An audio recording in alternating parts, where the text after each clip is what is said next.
amen, amen. Est-ce qu'on peut acclamer, s'il vous plaît, pour la parole de Dieu? Je bénis le Seigneur, je vous invite à prendre place.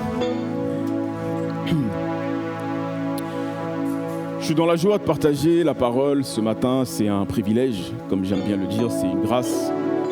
Et souvent, on souffre pour chercher l'inspiration, on transpire. Et je tiens à être transparent avec vous que même au moment où je vous parle, je n'ai pas la conclusion du message. Est-ce qu'il va continuer pendant que je vais parler? En tout cas, le Seigneur m'a un peu interpellé aussi pendant la louange. Et on va y aller.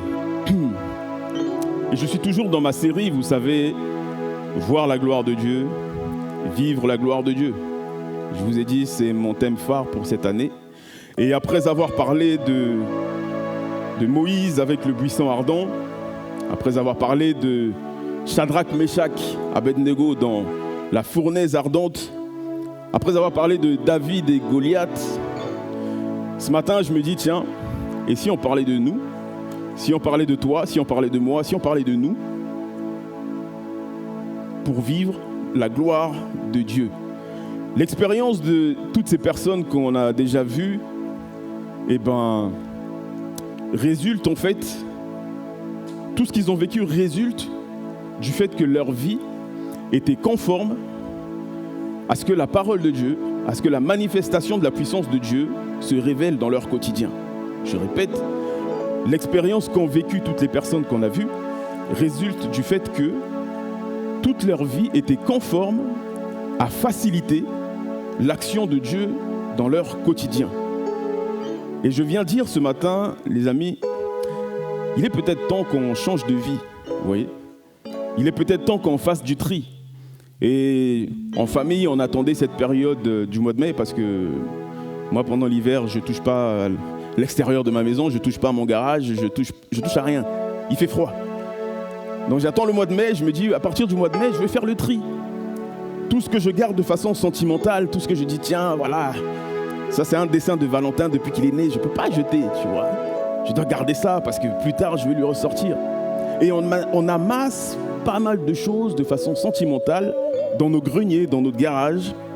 Et puis, cette période, c'est peut-être le moment où on doit faire le tri. Il est temps de faire le tri dans tes relations. Il est temps de faire le tri dans ton caractère. Il est temps de faire le tri dans ton comportement et j'en passe. Et il est temps de se mettre en conformité. Nous amassons beaucoup de choses. Et je me dis, puisque nous sommes là, je ne dis pas que dans la semaine, nous ne vivons pas proche de Jésus, mais symboliquement, puisque nous sommes là, c'est que, sincèrement, quelque part, on a cette volonté de vouloir vivre à côté de Jésus, de pouvoir être dans sa présence. Mais il y a deux comportements qui se passent quand on est dans la présence de Jésus. Le premier comportement, c'est quand on quitte la présence de Jésus, soit on est triste, ou alors quand on quitte la présence de Jésus, on est transformé. Et j'aimerais juste m'arrêter sur ces deux exemples aujourd'hui, en disant que tu peux être ici, dans la présence de Dieu, mais en sortant de là, de cette porte, tu peux sortir, tu n'es pas changé. Tu peux être ici dans la présence de Dieu, mais en sortant d'ici, tu es transformé. Voilà deux symptômes, deux attitudes, lorsqu'on se retrouve dans la présence de Dieu. Nous avons chanté, nous avons loué, nous avons crié, nous avons adoré, mais lorsqu'on sort de ce lieu, est-ce qu'on sort avec un cœur transformé, un cœur changé, ou est-ce qu'on sort, rien ne s'est passé en fait. Deux exemples tout simplement. J'aimerais vous parler d'un homme propre, un homme respectable, un homme soigné, un homme, on peut dire peut-être qui s'habille bien, qui aujourd'hui on dirait c'est le gendre idéal. Et puis j'aimerais vous parler aussi d'une femme,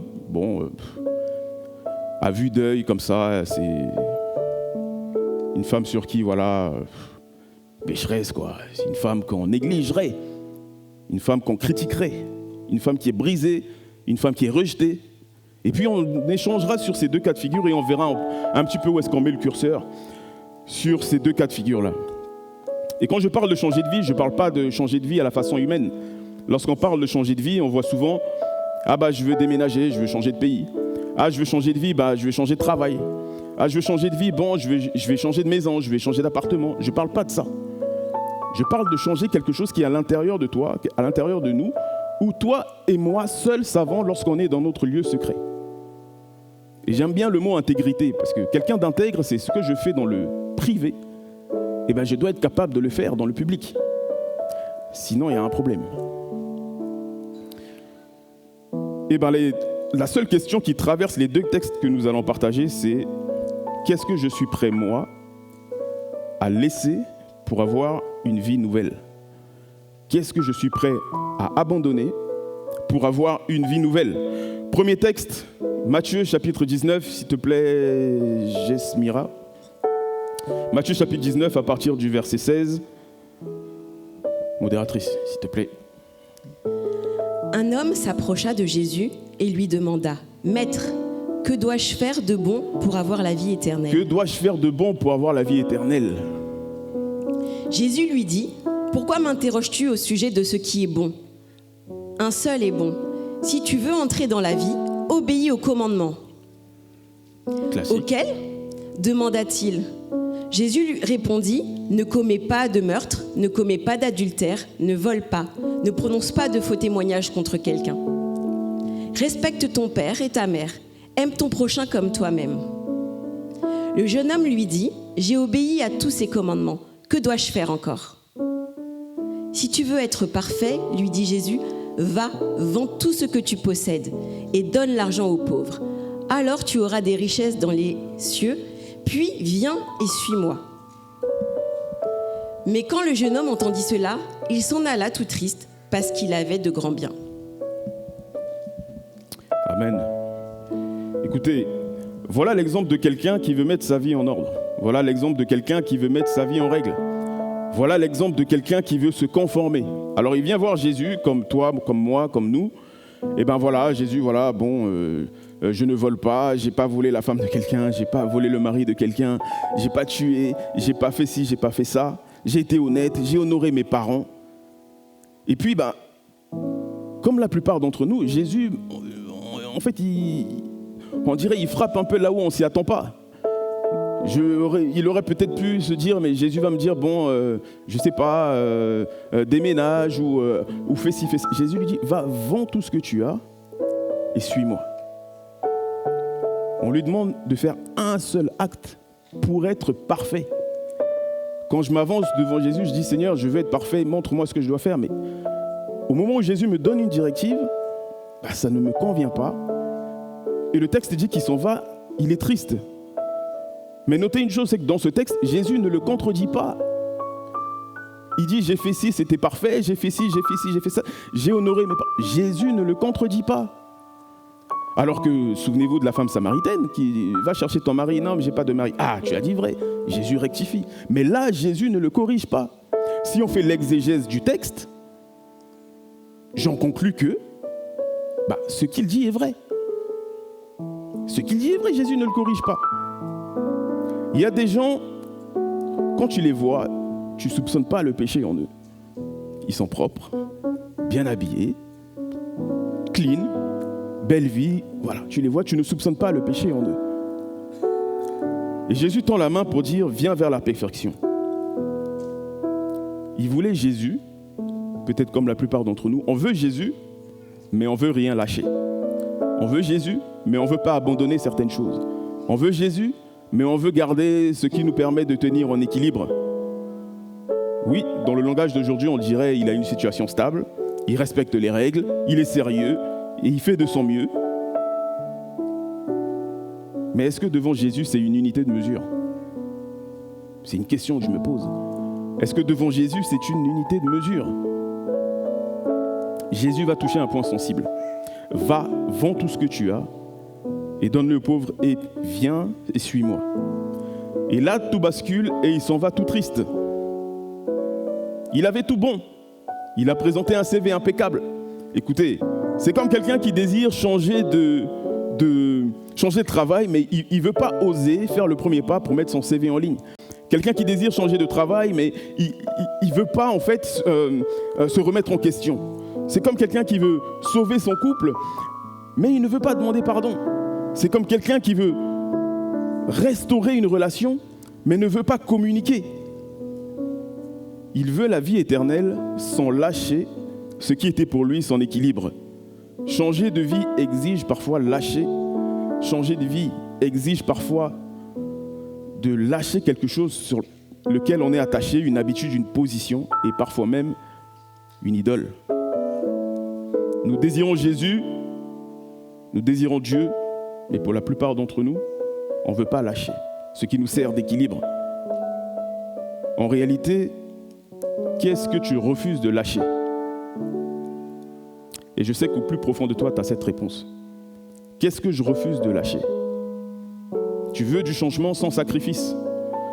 Et je ferai bien cette blague, pas de sacrifice, pas de changement. Et nous sommes ce jeune homme riche. Dieu nous demande de passer à une vitesse supérieure.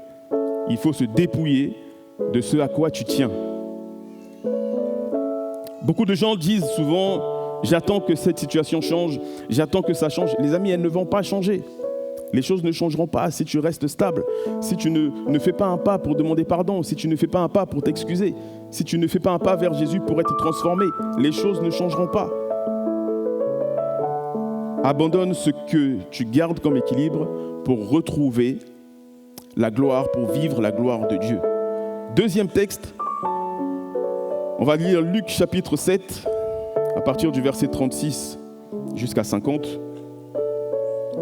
Un pharisien invita Jésus à prendre un repas avec lui. Jésus se rendit chez cet homme et se mit à table. Il y avait dans cette ville une femme de mauvaise réputation. Juste une parenthèse, quand ils mettent une femme de mauvaise réputation, aujourd'hui, français courant, c'est une prostituée. Lorsqu'elle apprit que Jésus était à table chez le pharisien, elle apporta un flacon d'albâtre plein de parfums. Et se tint derrière Jésus à ses pieds. Elle pleurait et se mit à mouiller ses larmes les pieds de Jésus. Les pieds de Jésus. Puis elle les essuyait avec ses cheveux, les embrassa et répandit le parfum sur eux. Quand le pharisien qui avait invité Jésus vit cela, il se dit en lui-même, si cet homme était vraiment un prophète, il saurait qui est cette femme qui le touche et ce qu'elle est, une femme de mauvaise réputation. Jésus prit la parole et dit au pharisien, Simon, j'ai quelque chose à te dire. Simon répondit, parle maître. Et Jésus dit, 2 hommes devaient de l'argent à un prêteur. L'un lui devait 500 pièces d'argent et l'autre 50. Comme ni l'un ni l'autre ne pouvaient le rembourser, il leur fit grâce de leur dette à tous deux. Lequel des deux l'aimera le plus? Simon lui répondit, je pense que c'est celui auquel il a fait grâce de la plus grosse somme. Jésus lui dit, tu as raison.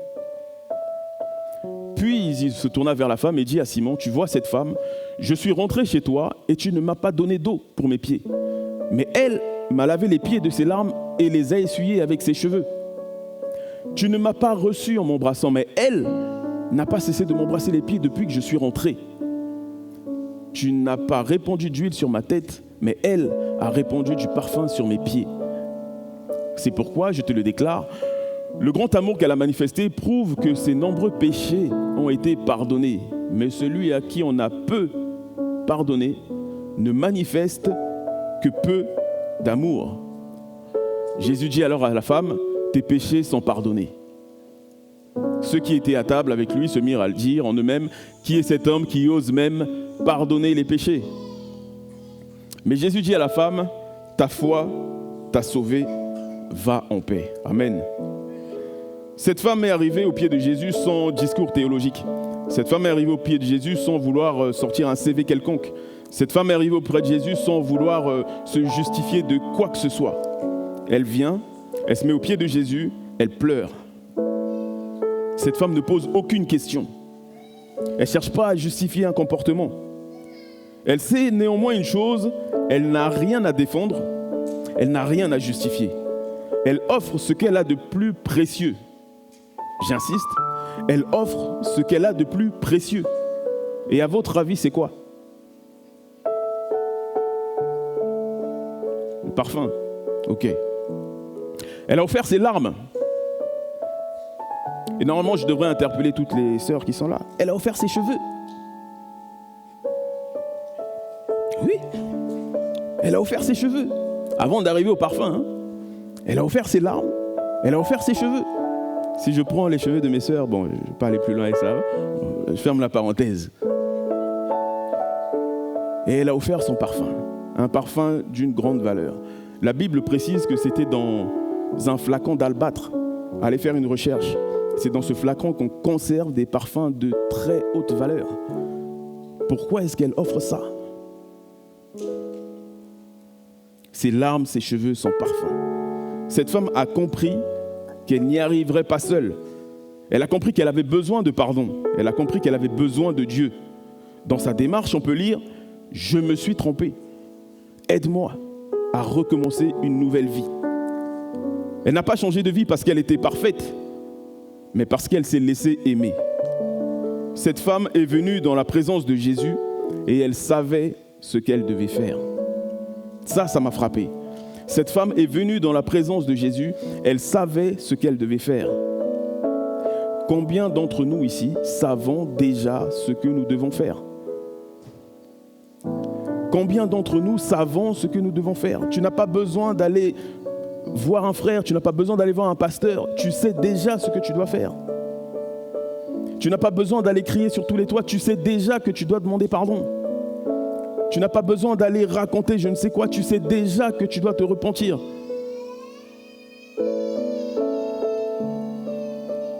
J'ai bien aimé analyser les regards de ces deux textes.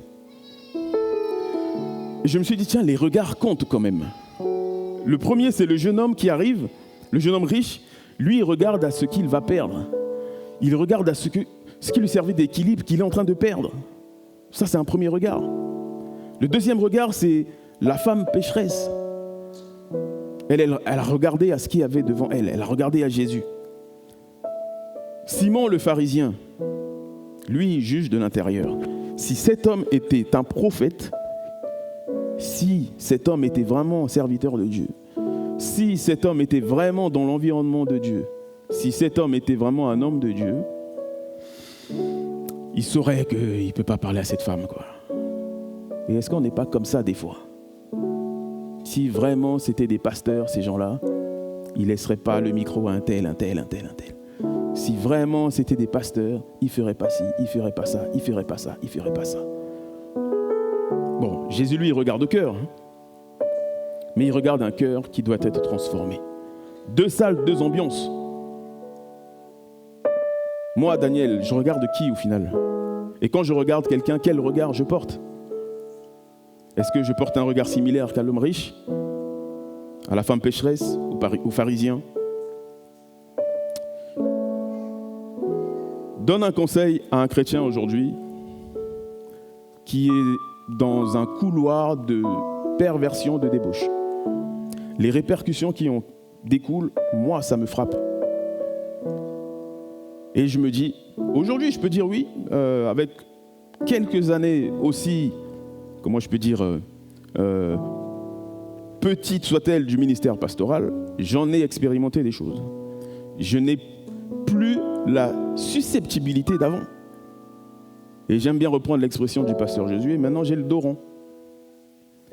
J'ai un frère, j'ai une sœur qui est dans une situation pas possible, je le lui dis.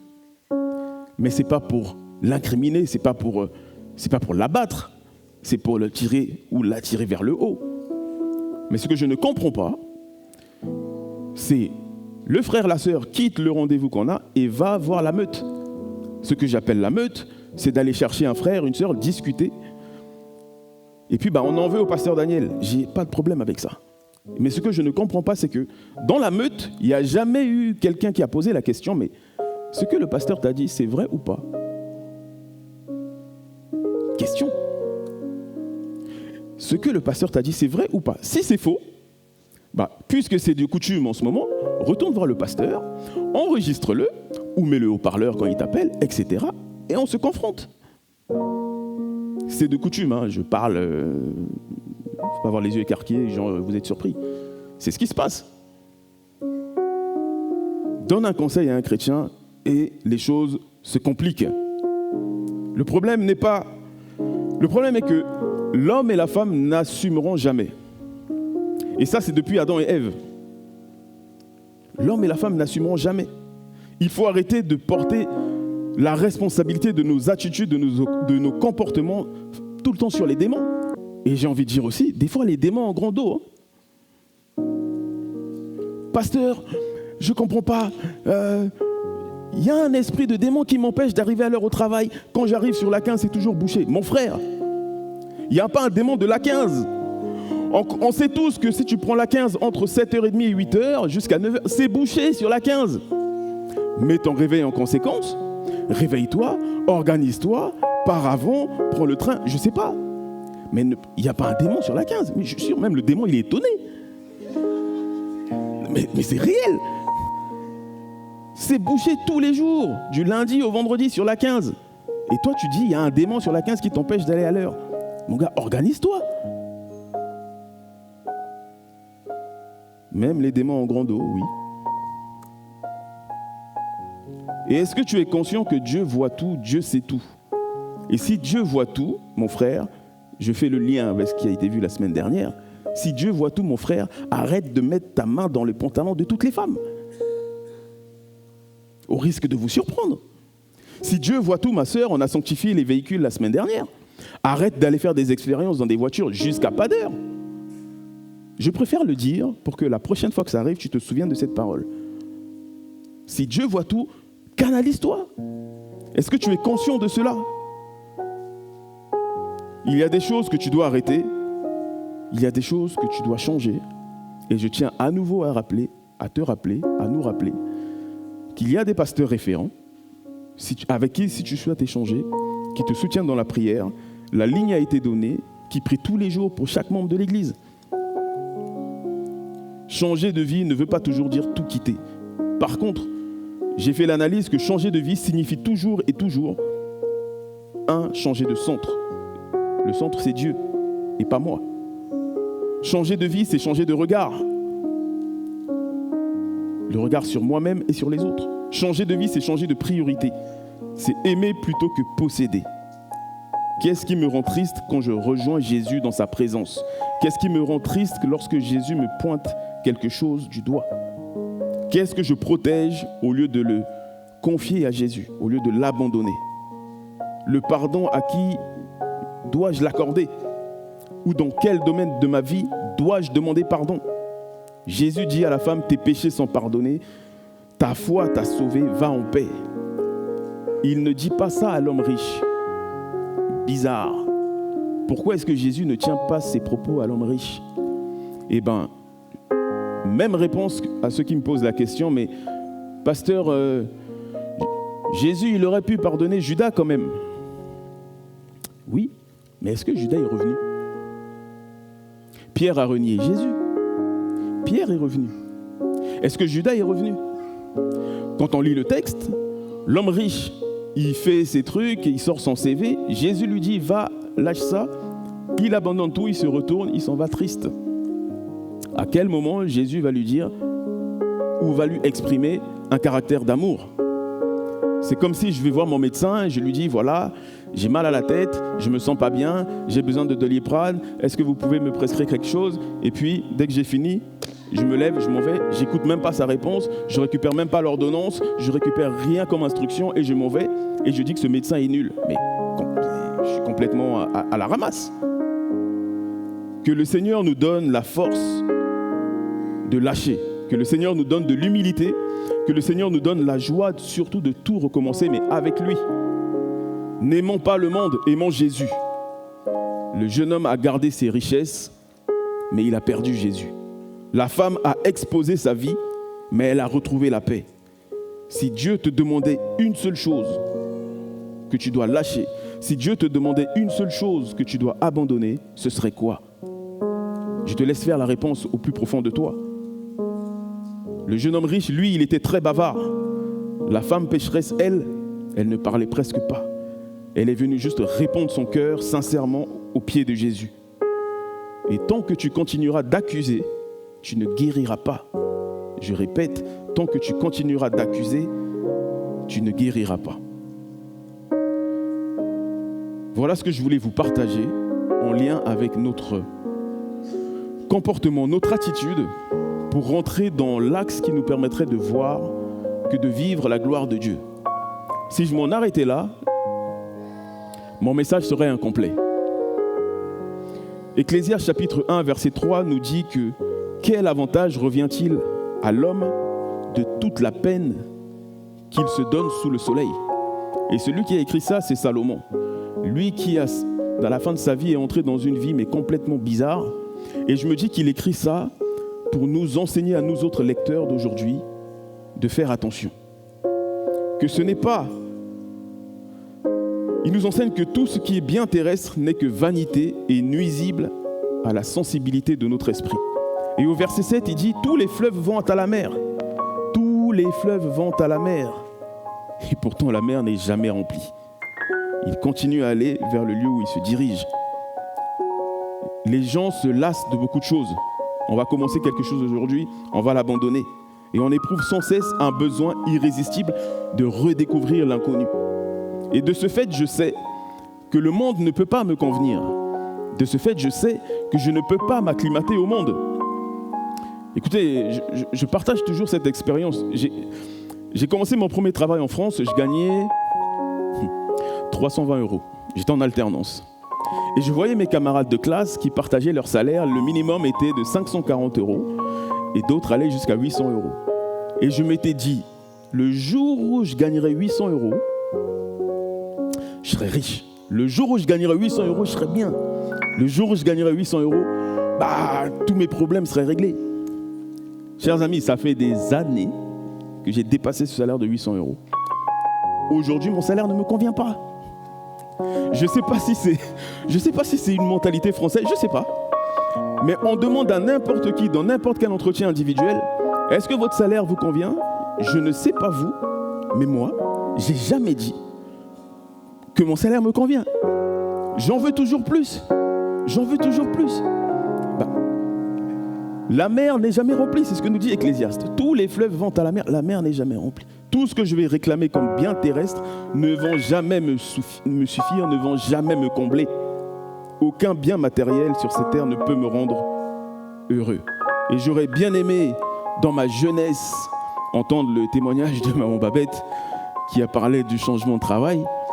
Parce que moi, fut un temps, pour gagner 100 € sur le salaire, je vais commencer un nouveau contrat. Et au bout de 2 mois, j'ai démissionné. Où je commençais à mettre mon CV en ligne, je trouvais un autre travail, je rajoutais toujours sur mon salaire. Et puis je fais un peu de temps, je dis non, j'ai besoin de gagner plus. Je rajoute encore sur mon salaire, je rajoute. Et j'ai changé je ne sais combien d'entreprises comme ça. Mais est-ce que j'étais bien, est-ce que j'étais heureux? Non, pas du tout. Et puis le Seigneur m'a enseigné il y a quelques années la stabilité. Et aujourd'hui, je suis quelqu'un de stable professionnellement. Même si des fois, je chasse le naturel, il revient au galop.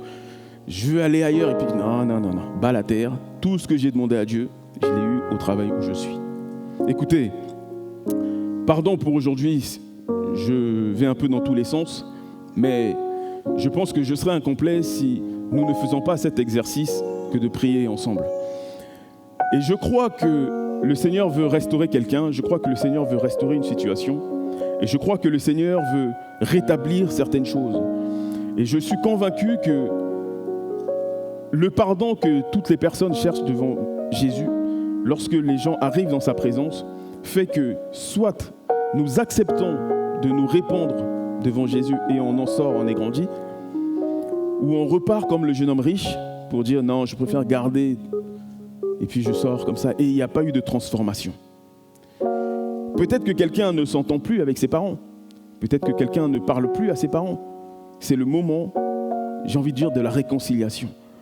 Peut-être qu'il y a un couple qui est en difficulté. Peut-être qu'il y a un couple qui, je ne sais pas, ne se parle plus. Peut-être qu'il y a un couple où c'est parti que dans des insultes. C'est peut-être le moment de la réconciliation. Peut-être qu'il y a un fils qui ne parle plus à ses frères. Peut-être qu'il y a une relation qui est brisée. Je ne sais. Chers amis, c'est le temps de la réconciliation.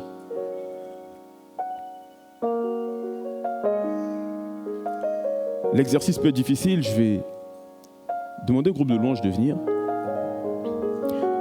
On a déjà été enseigné ici sur la posture de prière. Tu veux te déplacer, tu peux aller voir un frère, tu as besoin de lui demander pardon, fais-le, s'il te plaît. Tu veux aller voir ton époux, tu veux aller voir ton épouse pour te réconcilier, s'il te plaît, fais-le.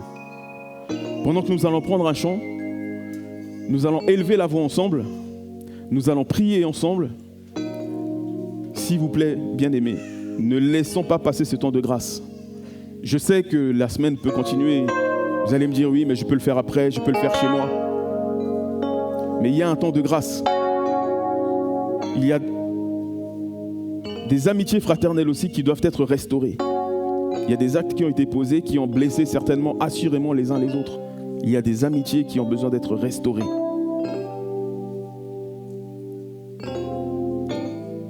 Bien-aimés, les beaux jours arrivent. C'est le temps de vider nos greniers. C'est le temps de faire du tri, de retirer ce qui ne glorifie pas Dieu pour rentrer dans une direction où Dieu nous attend. Je vous assure que pour vivre la gloire de Dieu, on a besoin d'être préparé. Il y a des gens qui n'étaient pas préparés dans le désert avec Moïse. Ils ont voulu entendre la voix de Dieu, ils n'étaient pas préparés. Et lorsque Dieu a parlé, ils ont fui. Et ils ont dit à Moïse, toi va parler à Dieu et une fois que Dieu t'a parlé, viens nous dire. Je ne veux pas être comme ça, je veux que Dieu nous parle. Je veux vivre la gloire de Dieu avec mes frères et sœurs. Je ne veux pas, non pas parce que je suis dans une situation compliquée, refuser que Dieu me parle et laisser quelqu'un d'autre aller parler à Dieu me concernant. Chers amis, je nous invite à nous lever. Nous allons prier. Si tu veux te mettre à genoux, tu te mets à genoux. Si tu veux marcher dans la salle, tu marches dans la salle. Si tu veux te prosterner, tu te prosternes. Mais que ce temps de grâce soit un temps où tu te réconcilies avec Dieu.